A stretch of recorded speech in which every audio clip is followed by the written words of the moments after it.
When I say everything changed in one weekend, I mean it literally flipped. I'm Alina, 19, a second-year psychology major, and I came home from a weekend at my Aunt Jessa's house to find that my entire life had been shoved underground.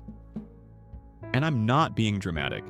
My clothes, books, photos, everything, dumped in the basement like some forgotten storage box. My bedroom taken, my identity apparently up for grabs. It wasn't even a full year since my mom passed. 8 months to be exact. I still couldn't bring myself to pack away her scarves. And yet, here was my dad already remarried, not dating, not seeing someone, remarried. He married Veronica, his coworker from the community center. I used to see her at those staff barbecues when mom was alive. Back then, she was just someone from dad's office. I didn't realize she'd turn into the new Mrs. Gray before I could fully process being motherless. Veronica brought 2 kids with her, Logan, 19, like me, and Kylie, 18. They'd moved in while I was away for just 72 hours. 3 days, that's all it took for them to uproot my life. I got home Sunday night, walked through the door, and there they were. All 3 of them sitting on the couch like it was their home. My home.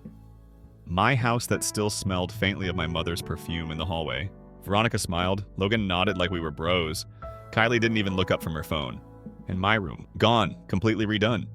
Kylie had moved in. Lavender curtains, pink rugs, posters of bands I couldn't name. All my stuff crammed into mismatched boxes downstairs, not even sealed. My favorite mug chipped, my journal half open. It felt like I'd been erased. My voice cracked before I even knew what I was saying.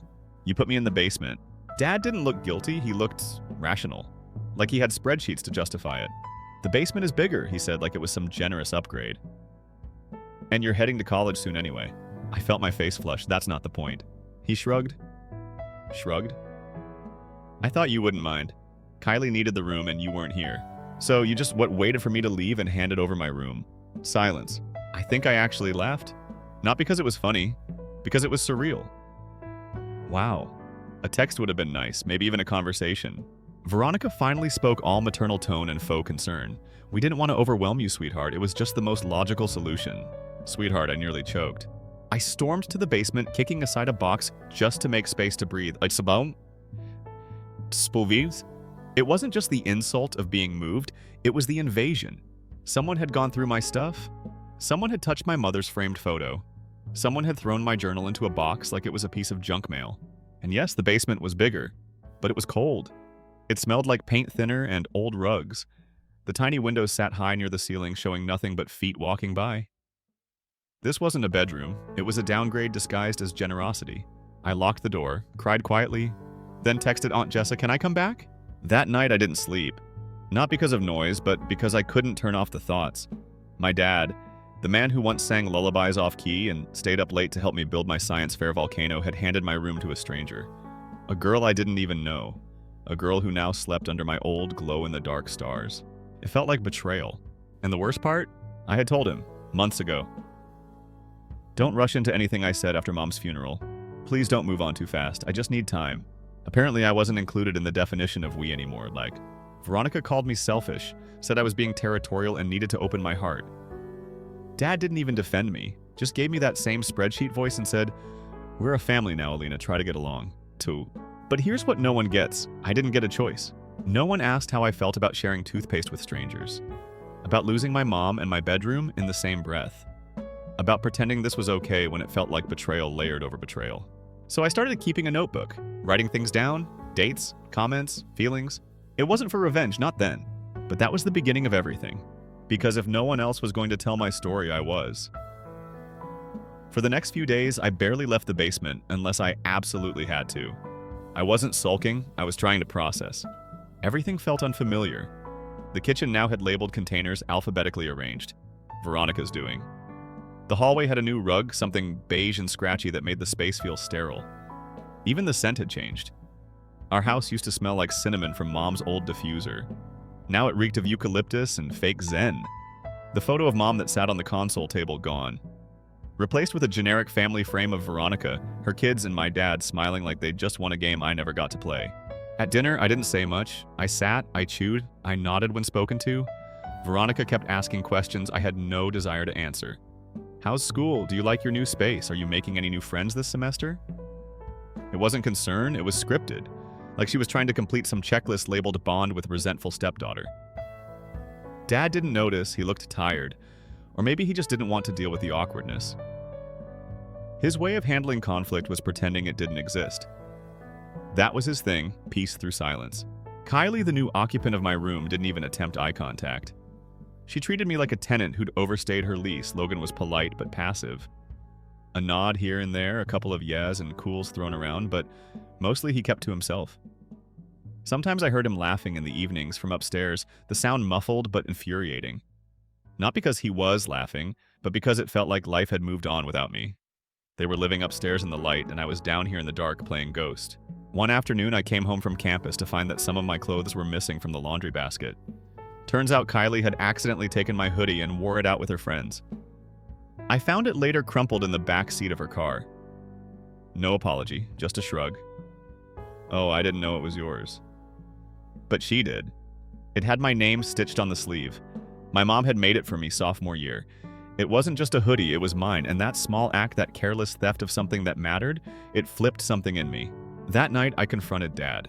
I tried to stay calm, to use the mature voice he always praised me for, and I told him that I felt displaced. That this wasn't just about rooms or hoodies, that I felt like a visitor in my own life. And do you know what he said? You're almost 20, Alina. At some point, you've got to let this go. Let go. Let go of my mother's memory. Let go of the life we had before he decided to press reset. I didn't scream. I didn't cry. I just looked at him and said, I hope one day you understand what you did. I went back downstairs, sat on the bed, which, by the way, still creaked like it hated me, and opened my notebook. I started writing again this time, not just thoughts, but plans. Not revenge, not exactly, but I needed something. A direction. I started applying for campus housing. I emailed professors about assistant roles. I looked into scholarships I hadn't considered before. Because if this house wasn't going to be my home anymore, then I needed to build something that was. Over the next few weeks, I became quieter, but sharper. I listened. Observed. Veronica's control over the house was more than just rugs and routines. She managed everything. Meal plans, grocery runs, even the thermostat. She corrected Kylie's posture at dinner and told Logan to wash his hair better. Dad just let her run the show.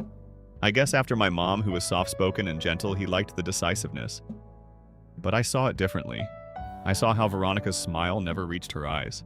How she treated kindness like currency, only spending it when she needed something in return. At school, I started spending more time at the library. It was quiet, no tension, no artificial eucalyptus. I made friends in my abnormal psych class, Maya and Jonah, who invited me out once a week for coffee and conversation that didn't feel forced. I didn't tell them everything, just that home felt off. They got it. Everyone has their version of off. Back at the house, the cracks were showing. Kylie and Logan weren't exactly model siblings. Kylie snuck out twice that I knew of.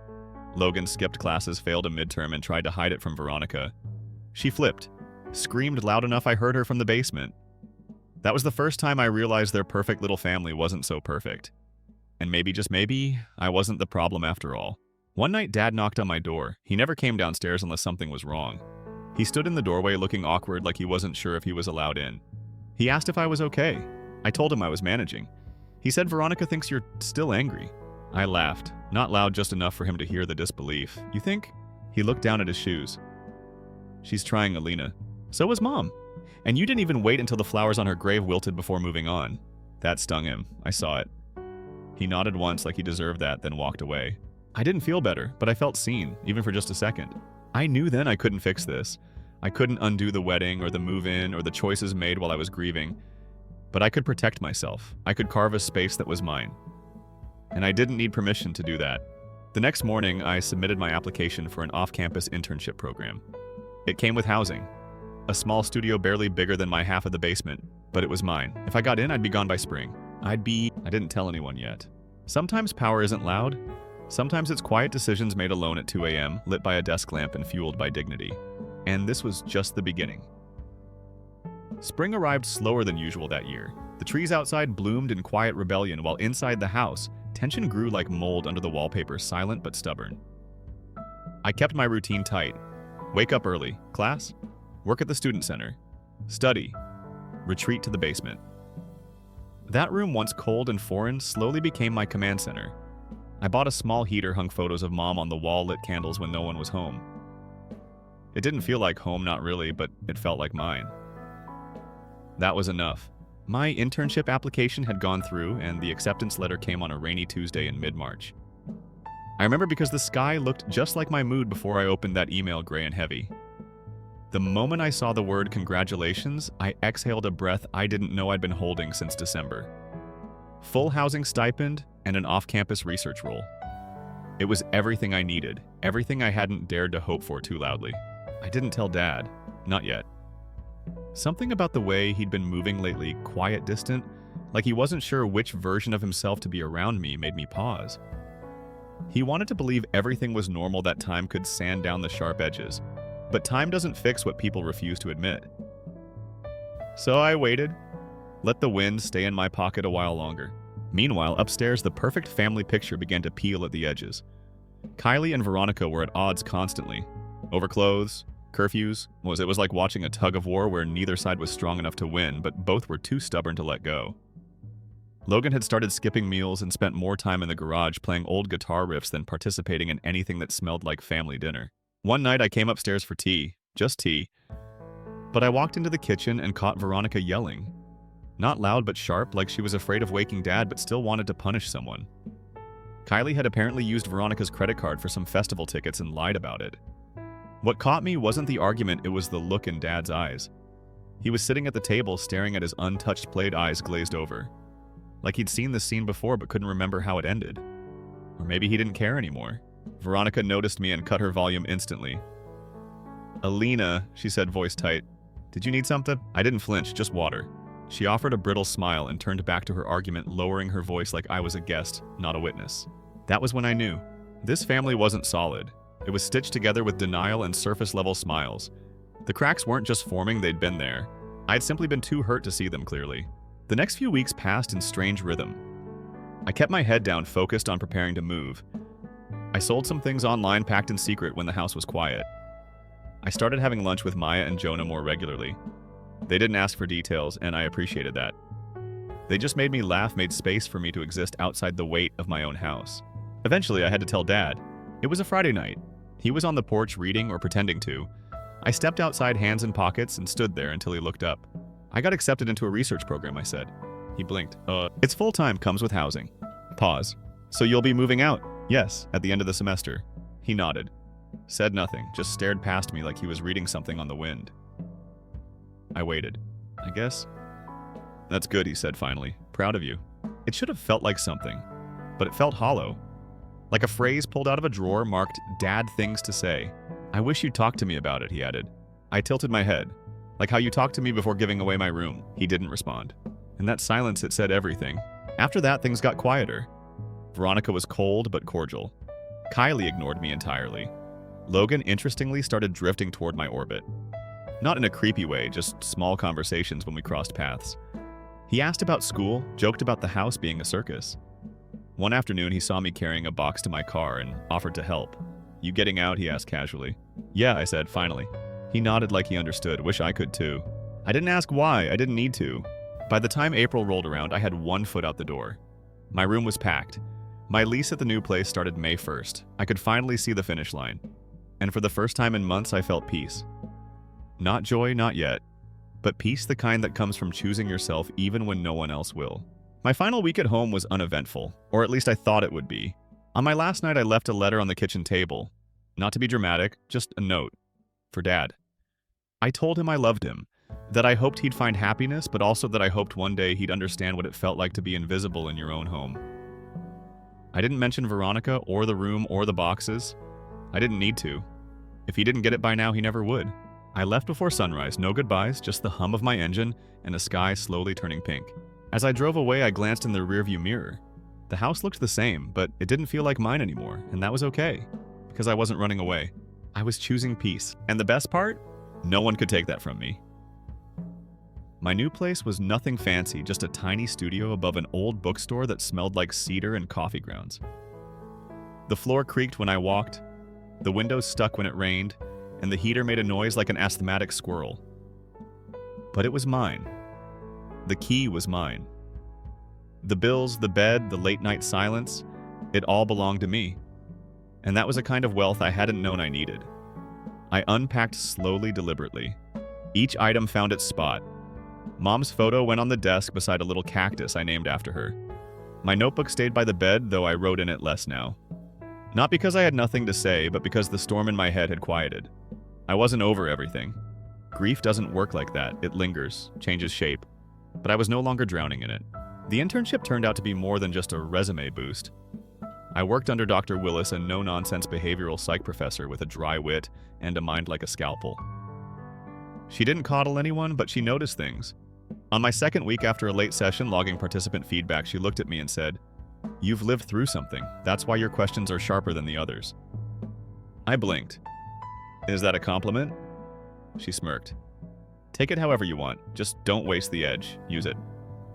I carried that with me. Meanwhile, I kept my distance from Dad. I wasn't cutting him off, I just needed space. Sometimes space is the only honest boundary you can draw when words have failed too many times. We texted briefly. He sent a thumbs up emoji when I told him I got a raise. I replied, "Thanks. That was our rhythm now." Sparse, safe, slightly hollow. I still thought about him. About how someone could be both your hero and your disappointment. How he could love me and still make choices that felt like betrayal. But I stopped trying to make it make sense. Some things don't. Then one day Logan messaged me. Random. Unexpected. A single line. "How's life on the other side?" I stared at it for a minute. Then typed back, "Quieter. Warmer. Less beige." We ended up talking for a while, nothing deep, just updates. He told me Veronica was on edge constantly, that Kylie had moved in with a friend after a fight about something petty. He didn't sound bitter, just tired. Worn down by all the pretending. I asked him if he was okay. He said, "Honestly, I don't know. But I liked how you left. You didn't burn anything, you just walked out clean." That line stuck with me. A few weeks later, I got a call from Aunt Jessa. She said Dad had reached out to her, said he was trying to figure things out, that he'd mentioned therapy, that he seemed off. Not broken, just uncertain. Like the ground under him had shifted and he was finally looking down. I didn't know how to feel.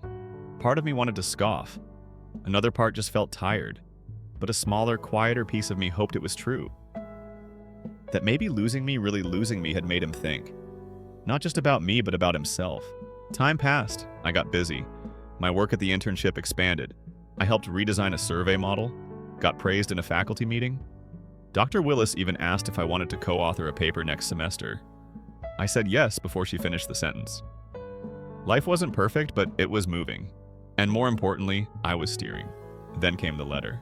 It showed up on a Thursday. Plain envelope, familiar handwriting. My name written like it used to be on lunch bags in middle school.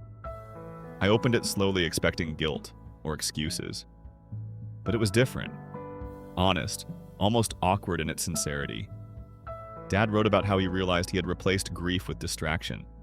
How marrying Veronica so quickly wasn't about love, but fear of being alone. Of having to look grief in the face and sit with it. He admitted he failed me. That he chose peace at the cost of presence. That he thought giving me the basement was logical, not realizing logic doesn't heal wounds. He didn't beg for forgiveness. He just said he hoped I'd keep the door cracked. That maybe one day we could meet somewhere neutral, no rugs, no roles, just father and daughter starting fresh. I read the letter twice, then a third time. My chest felt heavy, but not in a bad way. It was the weight of things shifting, not breaking. And maybe that was a kind of progress. I didn't respond right away. I needed time, not to forgive, but to understand how I wanted to go forward. I told Maya and Jonah about it over coffee. Maya said, "Sounds like a man trying to be human again." Jonah said therapy changes people, or it doesn't, but letters like that mean he's at least trying. I nodded. Didn't say much else. That weekend I drove to the coast. Just me, a playlist, and the wind. I needed distance, but not to run. Just to see the horizon. I walked along the cliffs, let the salt air sting my skin, and thought about everything. About the girl who cried alone in a cold basement. About the woman who now stood tall under an open sky. They weren't separate people. Just versions of me at different stages of knowing my own worth. I pulled out my phone, took a picture of the sea, and sent it to Dad with a single message, still finding my way, but I'm okay. No reply came that day, but that was fine. I didn't need one. Some messages aren't for conversations. They're just small bridges slowly built. And I was finally okay with taking my time to cross. Weeks passed. Life settled into a rhythm that felt good, steady, even a little sacred. My mornings began with coffee and the sound of early street vendors setting up near the bookstore downstairs. I kept my windows open unless it rained, liked hearing the world move around me without asking me to participate. My nights were filled with books, research laughter with Maya and Jonah, and sometimes silence, and I was learning not to fear it. Silence had once meant rejection. Now it meant rest, peace, a space I didn't have to fight for. Logan messaged again, this time with more weight. He told me he was applying to transfer schools, said being in that house felt like walking on eggshells, like he was background noise in someone else's story. I told him I understood more than he realized. He asked if we could meet up for lunch before he left town. I said sure. We met at a diner halfway between both our places. He looked older somehow, not physically, but in the eyes. We talked for hours about everything and nothing. He said he didn't blame me for leaving the way I did. Said sometimes the most honest thing you can do is exit before you break something you can't fix. I asked about Dad. He shrugged. He's trying, I think, but it's hard to rebuild trust with people who only remember the cracks. That hit me harder than I let on. After that conversation, I sat with a question that wouldn't leave me alone. Was I ready to see Dad again? Not for closure, not to relive what happened, just to see if the man who raised me still existed underneath the one who disappeared when I needed him most. So I called him. Not a long message, just asked if he wanted to meet for lunch.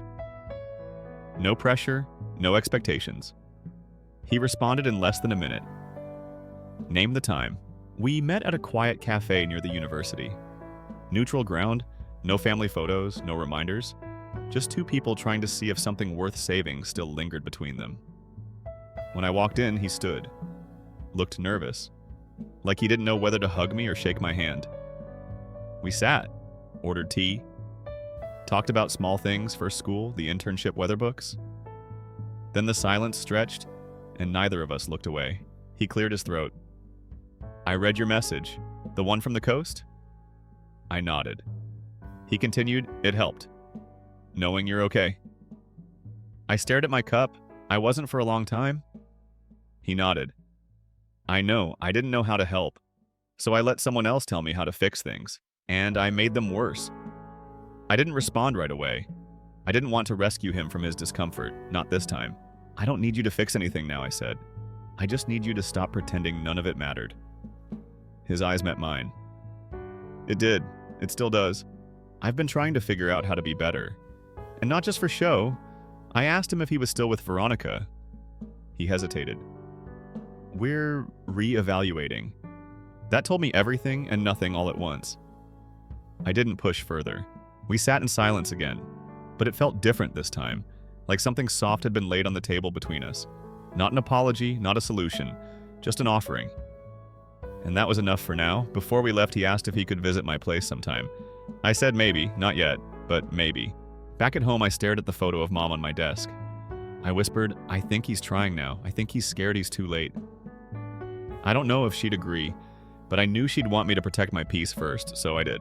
The next few days moved fast. Final reviews for the semester, late nights in the lab, Jonah bringing takeout, and Maya distracting me with ridiculous TikToks. I laughed more than I had in months. I smiled without feeling like it was a disguise. Healing, I was learning, wasn't a finish line. It was a series of choices, some small, some hard, some just quiet enough to go unnoticed by the world but loud enough to shift something inside you. Then one morning I opened the mailbox and found a letter from the university. My internship paper had been selected for presentation at an upcoming national conference. I stood on the sidewalk holding that letter like it weighed more than it should. My eyes stung, not just from joy, from everything, from the ache of what it took to get here, from the knowing that if I'd stayed silent in that basement, none of this would have happened. That claiming my own space had changed the trajectory of everything. That night, I wrote in my notebook again. Not a plan, just thoughts. I wrote about how forgiveness isn't a gift for the other person. It's a choice to stop letting the past dictate the future. I wrote that sometimes love looks like letting people learn their lessons without you. I wrote about the power of walking away without slamming the door and the courage it takes to wait on the other side in case they ever knock again. I thought about Dad, about the letter, the lunch, the space between us that was slowly filling not with explanations but with effort. That mattered. I didn't write a grand conclusion, just one line: I am still learning how to stay soft without surrendering my strength. And that felt like enough for one night. Summer arrived gently. The mornings got brighter earlier. The air shifted soft and thick with the scent of jasmine from the garden beside the bookstore.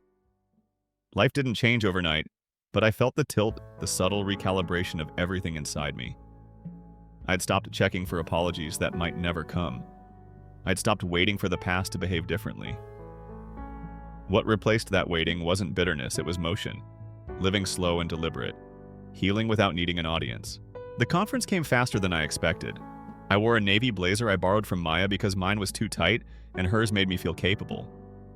Jonah drove us to the venue, blasting music that didn't match the nerves in my chest but kept my hands from shaking. I presented my paper in front of a panel of strangers and mentors and peers who asked real questions, challenged my ideas, and called me by name when they praised the structure of my argument. For the first time in a long time, I didn't feel like I was proving anything. I was just standing in what I'd earned. I smiled the whole train ride home. Not wide, not giddy, just quietly, deep in my chest.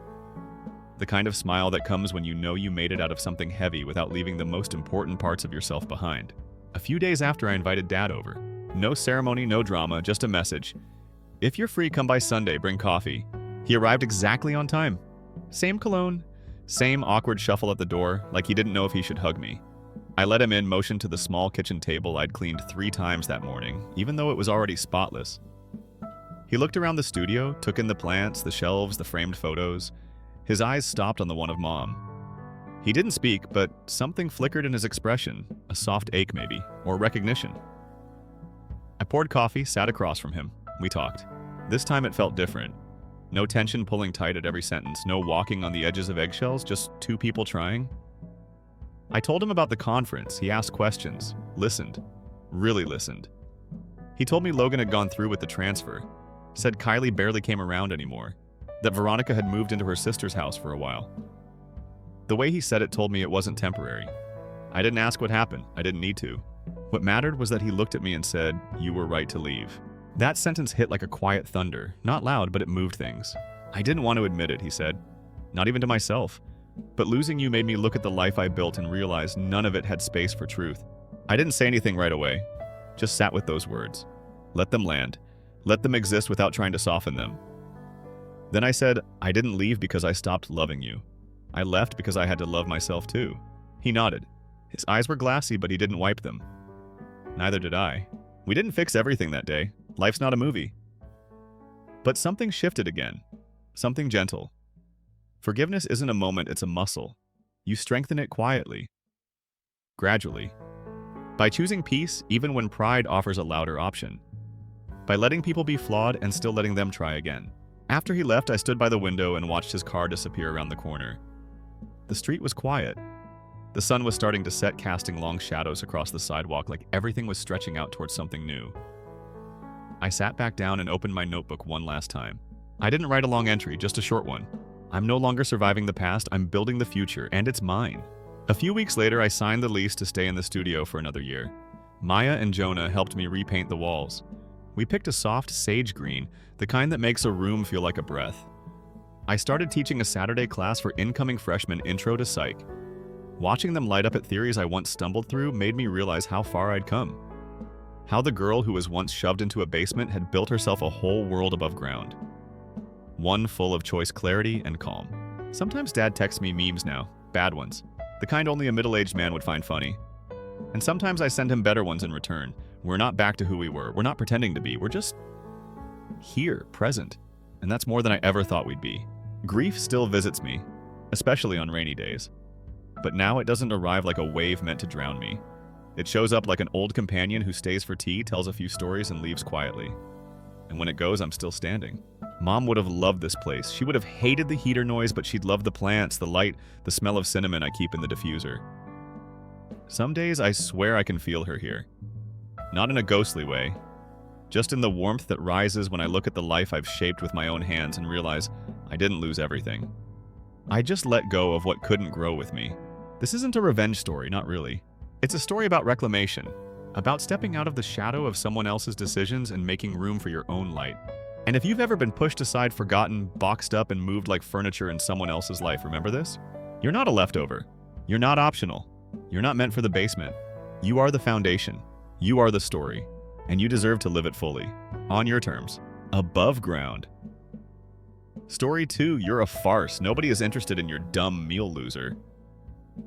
After missing my Thanksgiving dinner, my brother barked, "Then work it out for yourself." I responded by locking all accounts, mortgages, and tuition before declaring all of the money to be taxable debt. Hello everyone, I need your assistance before we begin today's video. One of the greatest ways you can help us out is to subscribe, since we've observed the channel is losing some of its popularity. It's simple, free, and helps us continue to provide you with amazing content. Your assistance is much appreciated. Together, let's continue to build this channel. Many thanks. Let's begin the video now. Hello Reddit. I invited my family to my Thanksgiving dinner. Not one of them appeared. I froze all of my payments, closed all of my accounts, and filed everything with the IRS because they thought I wasn't worth the drive. The panic call began a few days later. Get a bag of popcorn? This one gets interesting. I am a 34-year-old man who owns an HVAC business in Phoenix. Began it almost 8 years ago after being fired from a depressing corporate position. The best choice I've ever made. As it happens, my technical skills are rather strong, and my business management skills are even stronger. We handle new installations, maintenance agreements, emergency repairs, and residential and commercial work. EPA certified the entire transaction. Developed a strong group of 4 men that genuinely know what they're doing after learning the craft correctly. Phoenix Heat ensures that air conditioners operate throughout time, resulting in consistent revenue streams. Isabel, my incredible girlfriend, and I have been together for around 2 years. She doesn't need my money to support her lifestyle because she is a marketing director at a tech company, makes a decent living, and owns a great automobile. Complete keeper. What's more, she gets along with my dog Charlie better than most of my family members. About 3 years ago, I rescued this enormous German Shepherd mix named Charlie. Despite having a tank-like build, this guy possesses the intelligence of a golden retriever puppy. He's always doing stupid things like getting his head caught in the garbage can or spending 20 minutes attempting to catch his own tail. He was trying to assist me with my truck last week, and I saw him holding a wrench in his teeth as if he knew what it was for. He has a lot of himbo energy, as Isabel says, which honestly sums up both of us rather well. Even though he is 85 pounds, the dog still believes he is a lap dog and will attempt to join you on the couch if there is space. Anyway, when everyone suddenly learned I had money around 5 years ago, things in my family started to get tricky. My parents reside in a retirement home an hour north of here that they couldn't really afford. For the most of his adult life, my 38-year-old elder brother Derek has been between opportunities, which is code for being chronically unemployed but too proud to acknowledge it. Ellie, my 28-year-old younger sister, believes that because she's attractive and attended college, she deserves everything. It began modestly. Dad's tires needed to be replaced. $600. Somehow Mom's credit card was maxed out. $1 or $100. Derek was constantly experiencing problems with his car or apartment, or his most recent ploy to get fast money. Ellie frequently neglected to pay for textbooks or rent when she was in graduate school studying something pointless like art therapy. At first, I didn't mind assisting. Family does that, don't they? They never made it seem like a huge thing either, just occasional simple repairs. I believed I was being a nice brother and son.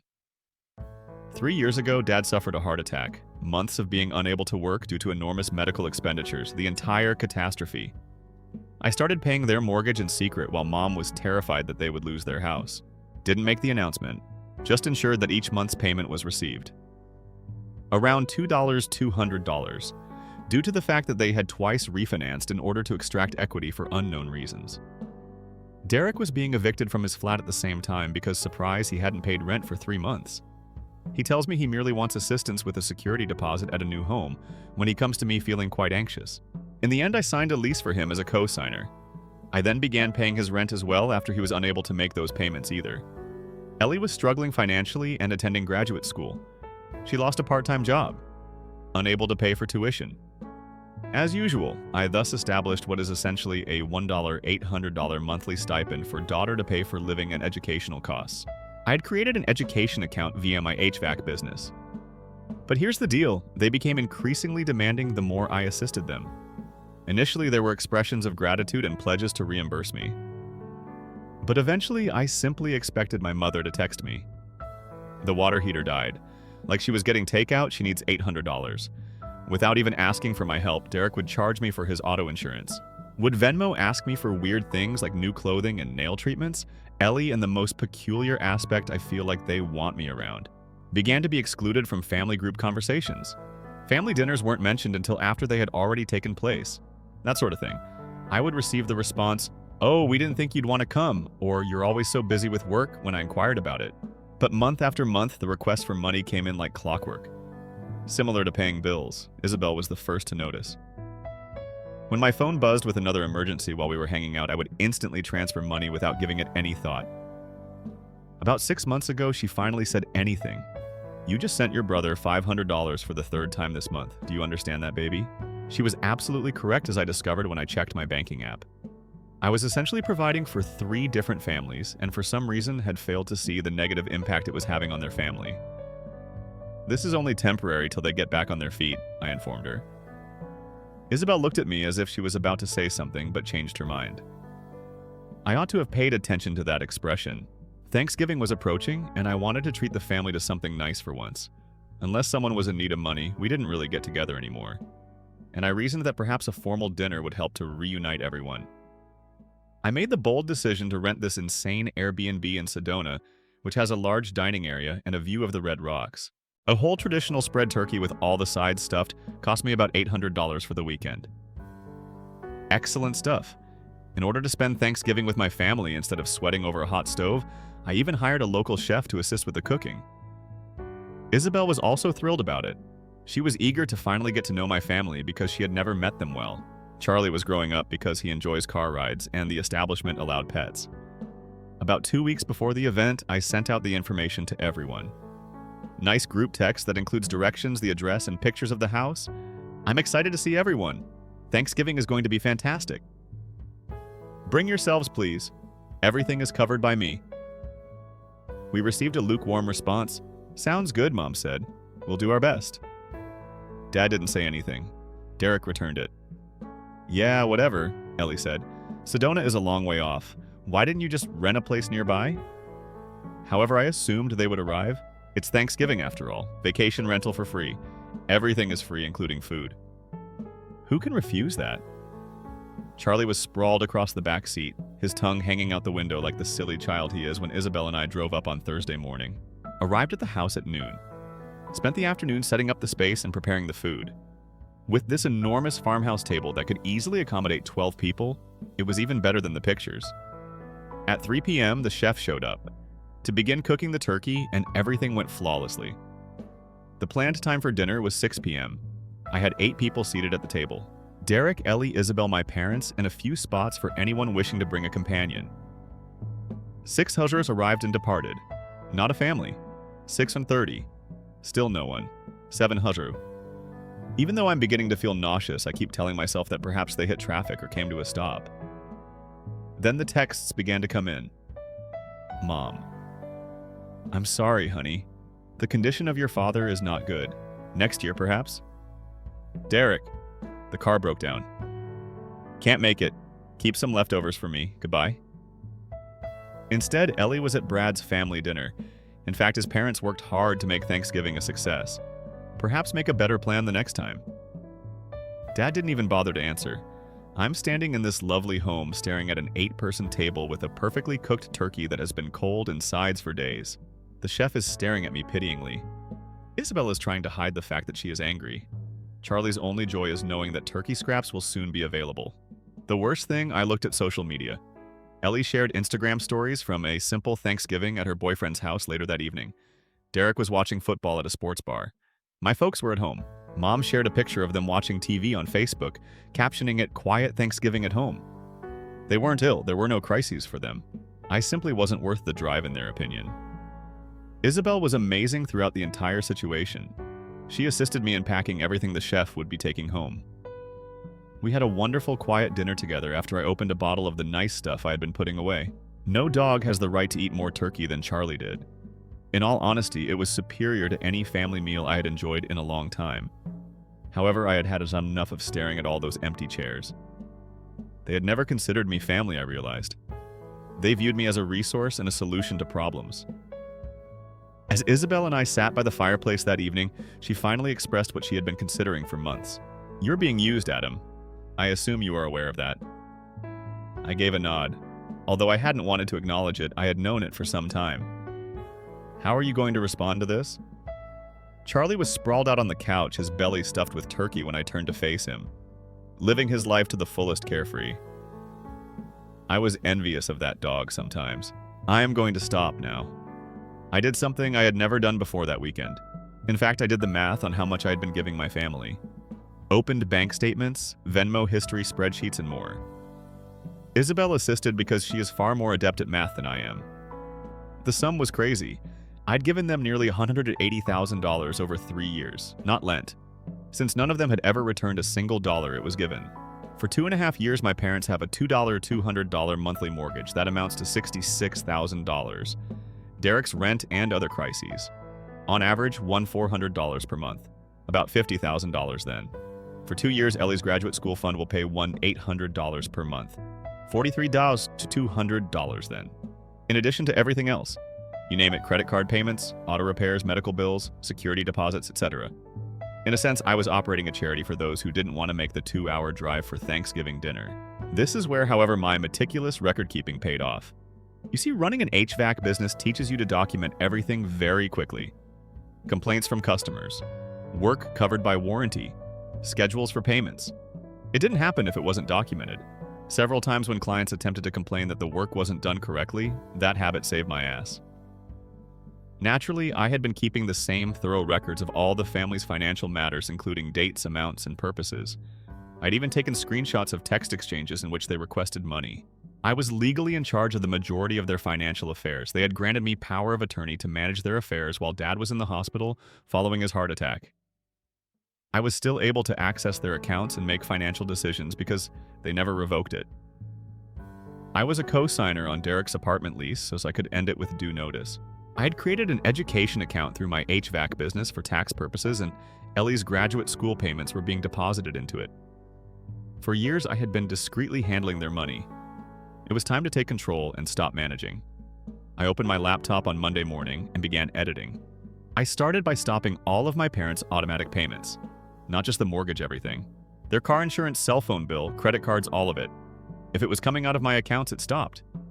Then I sent Derek's landlord a 30-day notice that I was terminating my responsibility as co-signer. Legally, this meant Derek would need to qualify for the lease on his own income. He couldn't or find a new place. Ellie's education account got frozen immediately. One call to my accountant and her tuition payments were locked down. But I wasn't done. Because if you're going to cut people off, you might as well be thorough about it. I removed them from every family plan and subscription they've been using. Netflix, Spotify, Amazon Prime, my Costco membership, even the family's cell phone plan. If they wanted these services, they could pay for them themselves. Then I changed all my passwords and enabled 2-factor authentication on everything, because I had a feeling things were about to get messy and I didn't want them trying to hack into my accounts to fix things themselves. I also sent my crew a heads up that some angry family members might show up at job sites looking for me. My lead guy Tony just laughed and said, "Boss, we got your back. Anyone gives you trouble, they deal with us." By Tuesday morning, the call started coming. Mom called first. "Adam, something's wrong with our mortgage payment. The bank says it was declined." I didn't answer. Derek called an hour later. "Dude, what's going on?" My phone got shut off and my landlord called about the lease. Still didn't answer. Ellie left a voicemail that was basically just her shrieking about her tuition payment failing and how I was ruining her education. Dad finally called that evening. "Adam, your mother is hysterical, so whatever game you're playing, just fix it." Game. That's what they thought this was. I listened to all their messages without responding for the first time in years. I wasn't dropping everything to solve their problems, and it felt amazing. Isabel came over that night with takeout, and Charlie immediately tackled her for belly rubs. We sat on the couch eating Thai food while my phone buzzed with increasingly desperate messages. "You know they're going to try guilt trips next," she said, scratching behind Charlie's ears. "Let them try. I'm done feeling guilty for not wanting to be treated like garbage." She kissed my cheek. "I'm proud of you."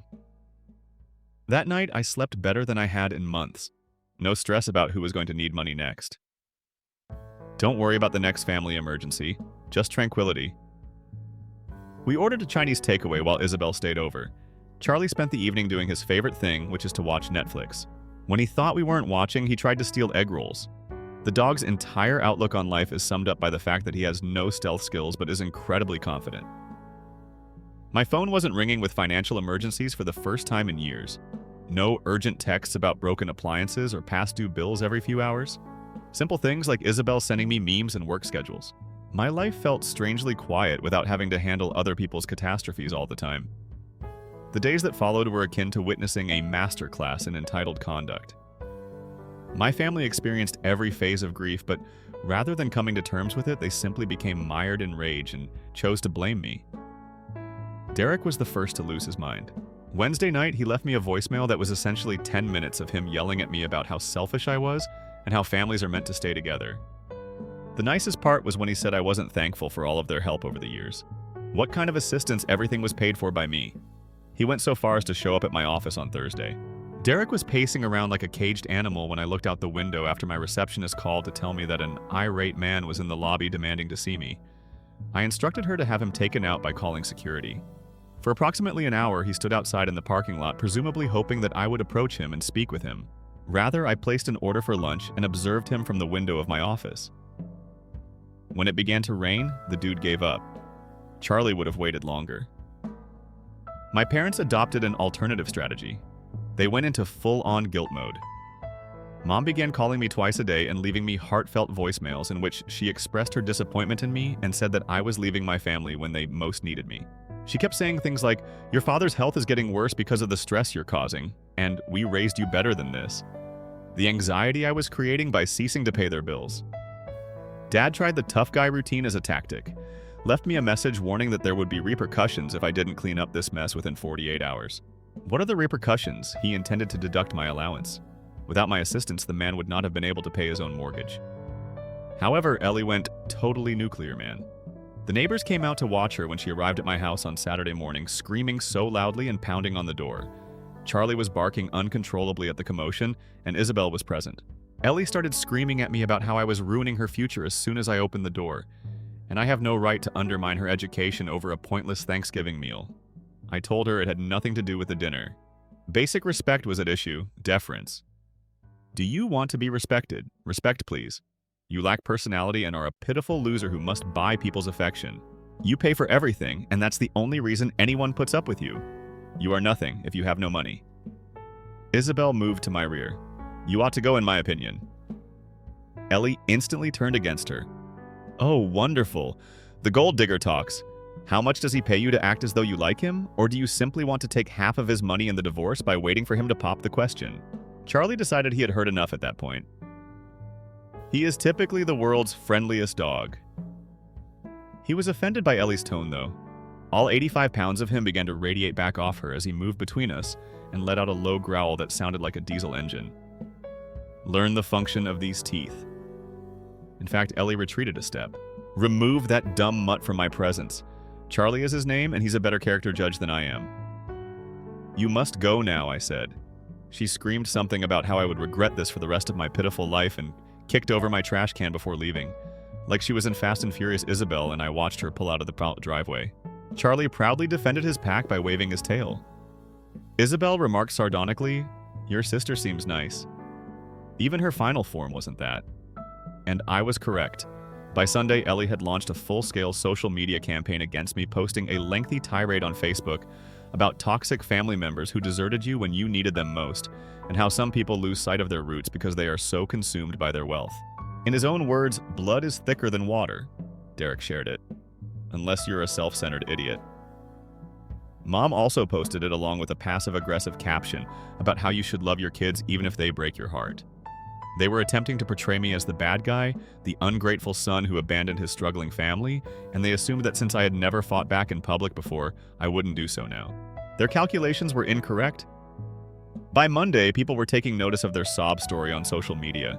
Distant relatives were sharing it, old family friends were leaving empathetic comments, and I was beginning to appear like a complete jerk to those who were unaware of the full situation. On Tuesday morning, Isabel discovered me at my kitchen table looking at my laptop and growing increasingly irate. She read my shoulder and said, "They're really going all out on this victim narrative." Take a look at what my Aunt Linda said. It's unbelievable that Adam would leave his family in such a manner. Either they raised me or they raised him better. Unless she needed money for her multi-level marketing schemes, Linda hasn't communicated with me in 3 years. Charlie placed his enormous head on my lap and patted me over. I realized I was under stress. My entire family lacks the emotional intelligence of that dog. What irritates me the most, I scratched behind his ears and said that. They're behaving as though I vanished out of thin air one day, as if they don't understand why I'm angry. Tell them then. What inform everyone? Put the receipts in the mail, each and every one. Isabel was correct. For years I had remained silent while they ran their mouths choosing the high road. It is time to switch strategies.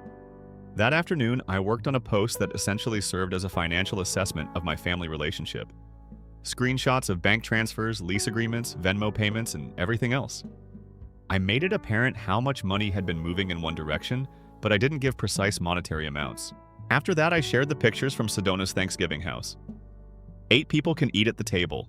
The enormous food distribution. My family was supposed to be seated in those empty chairs. It was a straightforward caption. When your family unexpectedly leaves after spending $2,000 on Thanksgiving dinner, with $180,000 in family support, you get this. A table that is empty and numerous posts on social media that portray you as the villain. The reaction was swift and tremendous. Within minutes, friends began leaving comments. Hold on, you paid for everything and they haven't arrived yet. It's chilly. $180,000 spread out over 3 years. You were essentially their parent, dude. When they abandoned you over Thanksgiving, they are actually posting about it. The boldness.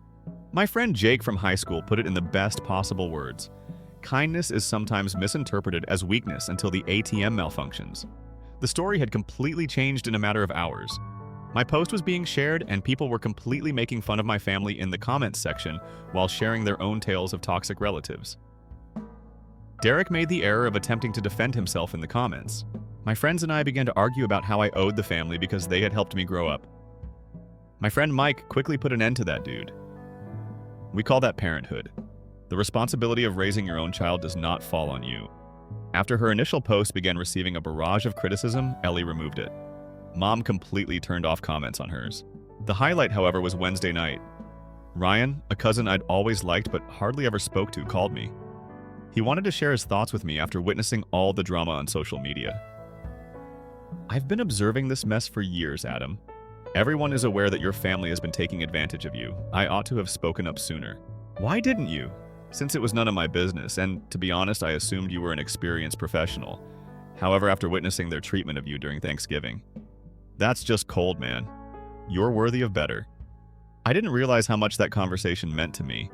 I had the first impression that someone in my family finally understood what had been going on. The first actual repercussion of my social media truth bomb arrived Thursday morning. I got a direct call from Derek's landlord. It seems that Derek had assured him that even after the co-signer was fired, I would still pay the rent. The landlord discovered Derek had been lying after seeing my Facebook post. I have to let you know, Mr. Adam, that your brother was evicted. He has 72 hours to leave the property. I ought to have felt guilty. I felt nothing instead. Derek had made up his mind that it wasn't worth the drive to accept my Thanksgiving invitation. I wasn't finished with the repercussions, though. Not even close. The fallout on social media reached nuclear proportions by Friday. More than 200 people had shared my post, and with each share came more comments further entangling my family. However, this is where the interesting part began. Do you recall that I kept thorough records of everything? Well, I had also been cautious about all that family support's legal implications. And whether you like it or not, the law becomes involved when you're dealing with that much money. Peter, my attorney, gave me a call on Friday afternoon. Some of the nasty voicemails Derek had been leaving, including one in which he threatened to hold me accountable for ruining the family I had forwarded to him. I've been examining your circumstances, Adam, and there are a few things we should talk about. The threat made by your brother might qualify as harassment. More significantly, though, all of the money you've been giving them has tax ramifications. What are the implications you have in effect been paying 3 different households without the required paperwork? This might be interpreted by the IRS as unreported gifts, which would make you and them liable. I had never considered that viewpoint. It turns out that you have to file certain forms if you give someone more than $15,000 in a year. My family had been receiving what the government considered taxable income without my reporting it because I had been doing it informally for years. What choices do I have as opposed to gifts, which would require them to either repay the money or report it as income from forgiven debt? We can file amended returns that show all of the payments as loans. In any case, they will owe roughly $180,000 in taxes. The simplicity of the concept was lovely. If I dropped a tax bomb on the people who had been treating me like trash, I could legally cover my own ass. Take action. Peter started working right away. By Monday, he had submitted all the necessary paperwork to the IRS, proving that every payment I had made was a zero-interest loan. All of a sudden, I owed my family $180,000 plus back taxes for the income they had not reported. On Tuesday, the letters were distributed. My parents Derek and Ellie received official IRS correspondence alerting them to their new tax liability and requesting prompt payment of back taxes and penalties. On day 47, Derek called me more times. I allowed all calls to end up in voicemail. As he became aware of what was happening, the messages gradually changed from angry to panic. "This is not possible. This is crazy. We're being destroyed by you. I wasn't actually destroying anything. All I wanted was what they owed me." The first crack in their united front appeared on Wednesday. She wasn't screaming for the first time in months when Allie called. "Please, Adam, let's talk. I will be ruined by this tax issue. This is beyond my means." "You ought to have considered that before labeling me a helpless loser." "I was angry. It wasn't my intention." "Indeed you did. You meant everything you said. Everyone did." My parents finally broke on Thursday. Mom called, sobbing, pleading with me to put things right, and warning that they would lose their home. We are related. Adam. Family is forgiving. Family also appears. There was only one meal. Mom, it was never about the meal. Respect was at issue. Furthermore, you've never shown me respect. When Isabel arrived on Friday afternoon, she discovered Charlie and I on the couch going through the increasingly frantic voicemails my relatives had been leaving. "What are your thoughts on all of this?" As she settled down beside us, she inquired. "To be honest, for the first time in many years, Free, I feel totally liberated." She grinned. "Excellent. That night you deserve to feel free." Charlie took up most of the couch while we watched Netflix and ordered pizza. Despite the overwhelming volume of calls and texts on my phone, I chose to ignore them all. Now this was my life. Calm evenings spent with people who genuinely desired to be in my presence. Derek sent me a different text on Sunday night than the angry ones he had been sending me. "Give me a call, please. For the first time in 2 weeks, we have to solve this." I returned his call. "Adam, thank God. You see, we made a mistake. Every one of us. We ought to have attended Thanksgiving. We ought to have been grateful for all that you have done for us. Only because you owe the IRS money are you saying that. That is untrue, and after our conversation, we've come to the realization that we took you for granted. We'd like to put this right." How? A long silence. We're not sure, but we must be able to figure something out. They weren't going to enjoy it, but there was something. Before I called Derek back, I let him perspire for 3 days. Everyone had received the IRS letters during that time, and it seemed that the fact that they owed back taxes on $180,000 in unreported income was beginning to set in. Derek picked up the phone on the first ring when I finally called him Thursday night. "Adam, please, we must meet each other. We can resolve this. Where will we meet? Anywhere you like. A restaurant, your workplace, etc. Just, please, we must speak." I considered it. We were going to order Chinese food and spend a quiet evening with Charlie while Isabel stayed the night, but I wanted to see how desperate they had become. 2 p.m. on Saturday. That downtown coffee shop on Central Avenue. Come by yourself. We all wish to attend. "Come by yourself, Derek," I said. "It was you who made the call on Saturday afternoon." I arrived at the coffee shop 15 minutes early and was seated at a table in the back corner with a view of the entire establishment. Derek, who appeared to have aged 5 years in the previous month, entered at precisely 200 p.m. I noticed that his hands were trembling a little as he sat down across from me. "Excellent, Adam. I appreciate you meeting me. We're a family, even though I know things got out of control. This is something we can resolve. What is the amount you owe the IRS?" He took a deep swallow. "Between the penalties and back taxes, about $47,000. You are also unable to pay it, not all at once." "No, but I've found a new job and I'm working on a payment plan." "Construction. But the money is steady. How about Dad and Mom? The estimated cost is $32,000. In order to make ends meet, Dad is considering taking an early retirement and working part-time." Derek's face dropped. "Ellie. She's in serious trouble. She's not feeling well. Withdrawn from graduate school. Owes roughly $38,000. She also works in retail. Even hiring a lawyer to bargain with the IRS is out of her price range." I gave a nod. "Therefore, you all owe the government approximately $117,000 that you do not possess." "Adam, please, we must be able to do something, a plan of some sort." I reclined in my seat. "Yes, there is." Hope filled his face. "What if you owe me $180,000 you can reimburse me? I'll file paperwork with the IRS if you do that. Reconverting the loans to gifts will remove your tax obligation." $180,000 is not what we have. Then you are left without a solution. Derek remained silent for a while, then he tried something else. What if we each contributed $500 a month to start, and we paid you back $500 a month after that? Without interest, it would take you 12 years to repay me. As things get better, we could do more. I have a question for you, Derek. How recently have any of you reimbursed me for money you borrowed? The answer was never so. He was unable to respond. This is my last offer, I said. You all acknowledge the debt by signing legal documents. Actual promissory notes with due dates and default penalties. You pay every month for 6 months without skipping any. I'll think about helping with the IRS situation after that. What sort of compensation you'll give me? $200 a month, Derek. The parents will contribute $800. $600 will be paid by Ellie. His face turned pale. That isn't feasible. That on top of our everyday costs is beyond our means. Then you'll have to change your way of life, I suppose. Adam, please be sensible. I'm being sensible. I'm giving you an opportunity to make this right. Accept it or reject it. For several minutes, Derek sat there, presumably attempting to determine whether there was any otder choice. It wasn't. What happens if we are unable to pay? After that, you're on your own with the IRS and the deal is off. This isn't feasible. You came 45 miles to plead with me for assistance, Derek. Don't act as though you have other choices. Slowly, he nodded. I'll discuss it with the others. You can make a decision on Monday.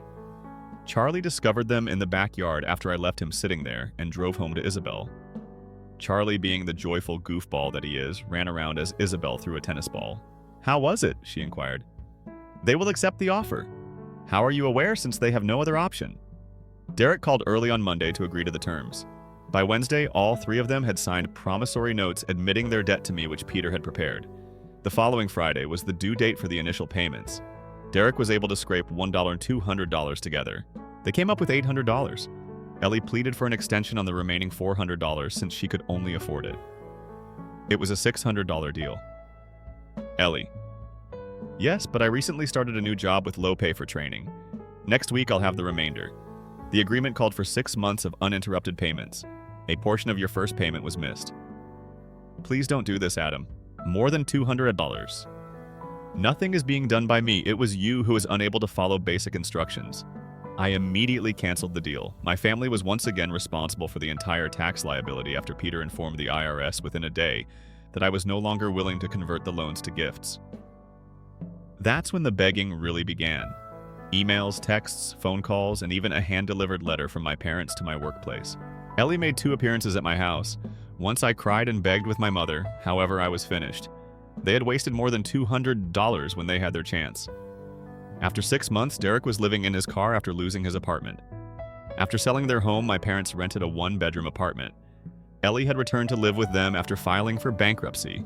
Eventually, asset seizures and wage garnishments provided the government with funding. The IRS always gets paid even though it took years. Life was good for me. 3 months after that encounter, Isabel and I became engaged. Had a lovely December wedding. A little ceremony. Only a few family members and close friends who had truly stood by us through it all. To be honest, Charlie went above and beyond as the ring bearer by not eating the rings. My family wasn't invited. Waited until the wedding was over before even telling them about it. Shared a few pictures of ourselves with loved ones on social media with the caption, "My relatives." Silence on the radio. They had learned not to try to embarrass me in public. Charlie can run around and dig holes all he wants in the large backyard of the house Isabel and I now live in. We don't have to worry about who will be in need of money while we're away on weekend trips. Rather than paying for the poor choices of others, we make plans for our own future. People occasionally ask me if I regret the way my family situation turned out. No is the response, not even by a small amount. Although you can't force others to respect you, you can stop suffering as a result of their rudeness. I learned from my family that family is not based on blood. Loyalty and respect do. Living well without the people who took advantage of you can sometimes be the best form of retaliation.